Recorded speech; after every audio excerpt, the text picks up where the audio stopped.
Professeur Didier Raoult, qu'en êtes-vous concernant votre étude sur les patients traités à l'IHU pour un Covid-19?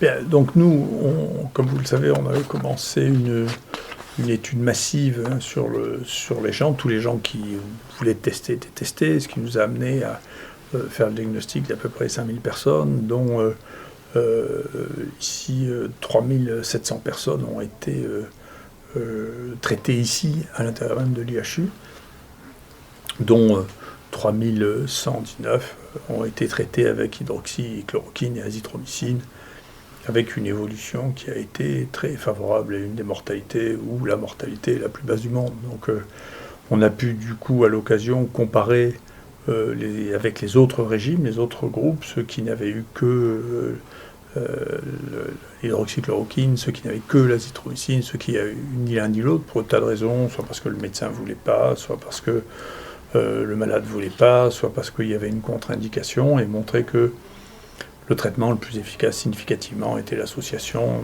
d'hydroxychloroquine et azithromycine.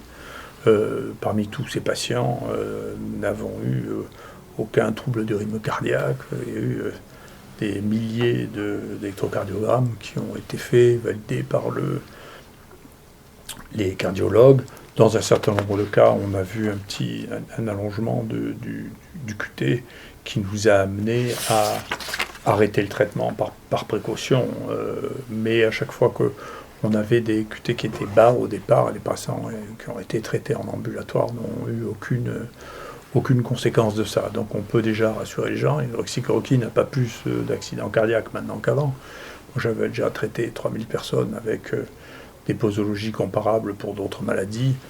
Les rhumatologues ont fait une publication, je ne sais pas où elle est envoyée actuellement, avec plus de 900 000 personnes traitées par hydroxychloroquine sans aucune complication cardiaque visible. Donc il faut que cette histoire sur la toxicité qui avait pris carrément un tour délirant, burlesque, revienne à des niveaux raisonnables. Ensuite, nous on pense que l'association hydroxychloroquine plus azithromycine est efficace. Mais dans cette maladie, comme dans toute maladie nouvelle, il ne faut pas avoir l'arrogance de penser que l'on connaît la maladie avant de l'avoir étudiée, parce que ce n'est pas vrai. Donc ce tableau représente toutes nos données, toute notre banque de données qui représente un travail phénoménal. Ce n'est pas 5 personnes dans une officine qui ont fait ça. Il y a 300 médecins ou étudiants en médecine ou pharmaciens qui nous ont permis de voir les gens, de les tester, de recueillir les données, de les mettre dans une banque de données, de les analyser, de les corriger quand il y a des problèmes. Et donc on peut voir là-dedans qu'il y a un groupe des gens qui vont bien, au milieu duquel d'ailleurs il y a le traitement hydroxychloroquine, azithromycine. On voit qu'il y a un peu deux groupes de présentation des malades qui n'ont pas de fièvre mais qui ne sentent pas les odeurs, souvent des gens de moins de 50 ans. C'est le meilleur signe prédictif de la maladie. Donc chez les gens qui n'ont pas été testés, ceux qui se souviennent avoir eu une disparition de l'odorat pendant quelques jours, probablement, c'est une valeur prédictive. Ça prédit que vous avez fait cette infection dans 2/3 des cas. Donc c'est un bon moyen de le savoir a posteriori. Et puis il y a un autre groupe qui est sujet plus âgés, qui ont de la fièvre, de la toux, qui ont des difficultés à respirer, qui ceux-là auront une tendance à évoluer de manière beaucoup plus grave. Une des choses importantes que l'on a trouvées, c'est que bien que les gens n'aient pas d'essoufflement, dans un certain nombre de cas, ils ont des pneumonies, ils ont parfois des taux d'oxygène très bas, ce qu'on appelle l'hypoxie heureuse, et ils peuvent commencer à être essoufflés juste quelques heures avant d'avoir besoin de réanimation, avant qu'il soit trop tard. Donc l'essoufflement est un mauvais critère d'orientation, c'est ce que je pense. A posteriori, on est d'accord avec nous-mêmes, on pense qu'il fallait tester tous les gens suspects, y compris ceux qui n'avaient pas d'essoufflement, parce que le fait de les traiter et de les prendre en charge, plus généralement que de les traiter, changeait profondément l'évolution et le risque d'arriver vers la réanimation. Donc ce qu'on voit là, c'est que quand on a un certain nombre d'éléments, c'est-à-dire que on a déjà des troubles pour respirer, on voit chez les gens qui ont en particulier plus de 65 ans, chez les gens qui ont des marqueurs anormaux dans le sang, le risque d'évolution vers la réanimation et vers la mort devient de plus en plus important. Mais globalement, si la prise en charge est correcte, ce sont surtout les sujets âgés qui meurent. En Europe, par exemple, sur un peu moins de 200 000 morts, il y a la moitié qui avait plus de 85 ans, d'accord, et 90% qui avaient plus de 65 ans. Donc ça reste une maladie des sujets très âgés. Après, la mort des sujets de moins de 65 ans, elle dépend beaucoup de l'environnement scientifique, médical et du délai de mise en place de la thérapeutique. Ce sera probablement un marqueur de l'efficacité des soins. C'est la proportion des gens de moins de 65 ans qui sont morts. Et sinon, globalement, c'est resté comme c'était imaginé depuis le départ, comme c'est souvent le cas pour les infections respiratoires, une maladie qui tue les sujets les plus âgés. Sur le plan du traitement, où en est-on ? Là aussi, c'est intéressant de voir des choses qu'on ne voyait pas. Et ce tableau, à ma connaissance, est le premier qui soit publié dans la littérature, qui raconte ce qu'est l'histoire de la maladie depuis avant la rencontre avec le virus, la période pendant laquelle le virus se multiplie, et puis ensuite la première partie de la maladie dans laquelle c'est surtout les conséquences du virus, la deuxième partie de la maladie qui est notre réponse contre le virus. Comme dans pratiquement toutes les maladies virales aiguës, les signes cliniques sont surtout dus à notre réponse contre le virus. Et puis, chez un certain nombre de malades, cette réponse contre le virus devient trop forte. Certains appellent ça la tempête des cytokines. Il n'y a pratiquement plus de virus. Et si ça continue, on rentre alors à ce moment-là dans la détresse respiratoire, où on est dans une phase de lésion, c'est-à-dire que les poumons sont détruits et il faut se substituer aux poumons pour pouvoir prolonger la vie des malades. Donc, en fonction du stade auquel on est, on n'a pas besoin des mêmes molécules. Quand on est dans la prévention ou quand on est dans la première phase, il faut des médicaments qui aient une activité antivirale. Parce que empêcher la multiplication virale va permettre d'empêcher d'aller au stade suivant. Mais par exemple, on savait ça sur la grippe, on sait ça sur beaucoup d'infections virales. C'est au tout début dans les infections virales chroniques, comme le sida ou les hépatites. Mais c'est au tout début que l'on doit donner des antiviraux, parce que c'est à ce moment-là que c'est efficace.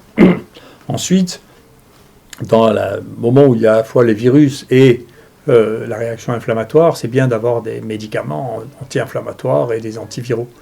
Il se trouve que l'hydroxychloroquine et l'azithromycine ont tous les deux un effet antiviral et un effet anti-inflammatoire qui est bien connu.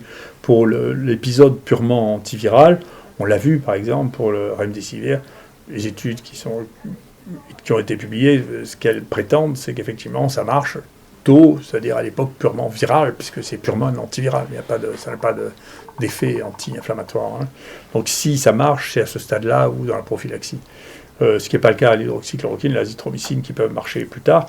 Après, au moment de la phase vraiment très inflammatoire, peut-être que les médicaments spécifiquement anti-inflammatoires ont une activité, en tout cas les anticoagulants ont une activité, et à la phase 4, après la détresse respiratoire, ce qui marchait, la réanimation. Donc le fait de faire des protocoles thérapeutiques à ce stade-là était un non-sens. C'est la réanimation qui marche, c'est la qualité de la réanimation en fonction des endroits. La réanimation est plus ou moins de qualité. À Marseille, on a eu la chance d'avoir des gens qui sont très spécialisés dans la réanimation respiratoire avec des taux de mortalité très faibles. On est frappé de voir que nos taux de mortalité dans la réanimation sont plus faibles que les taux de mortalité qui sont présentés dans les essais thérapeutiques. Ce qui fait qu'on se demande qui c'est qu'ils ont inclus ou comment ils soignent les gens, parce que nous, à 28 jours, elle est de 16%, la mortalité dans les réanimations chez nous.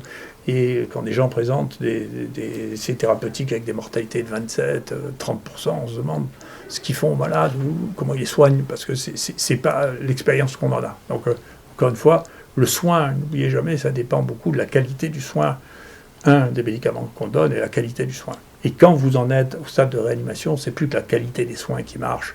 Ça n'est plus les antiviraux, ni, je crois, les anti-inflammatoires. C'est la qualité du soin, la capacité à oxygéner les gens suffisamment longtemps sans qu'ils meurent des complications de réanimation.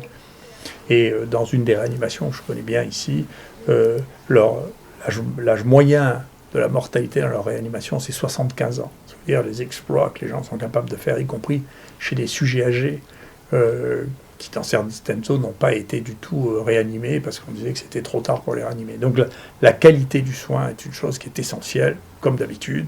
Donc c'est notre métier, c'est de faire ça, de diagnostiquer, de traiter le plus tôt possible, et ensuite d'apporter la qualité des soins la meilleure possible.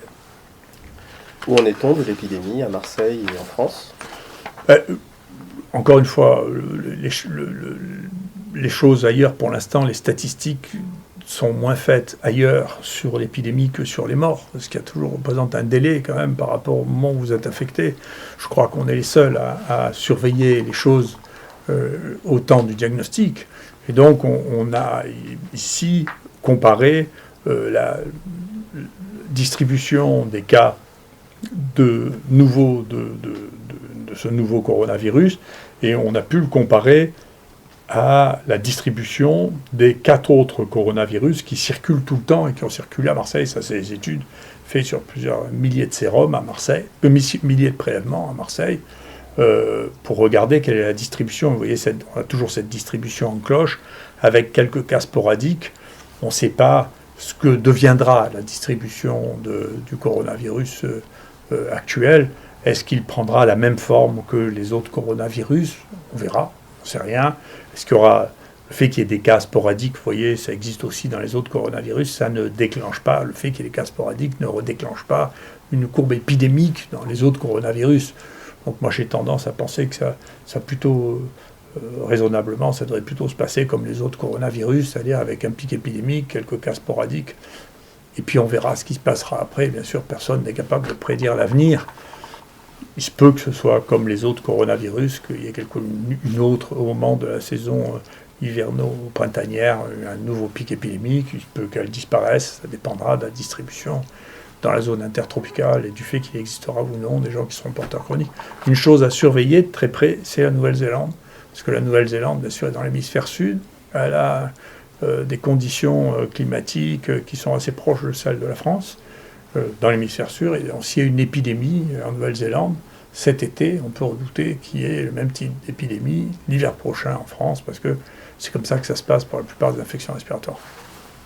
Merci beaucoup.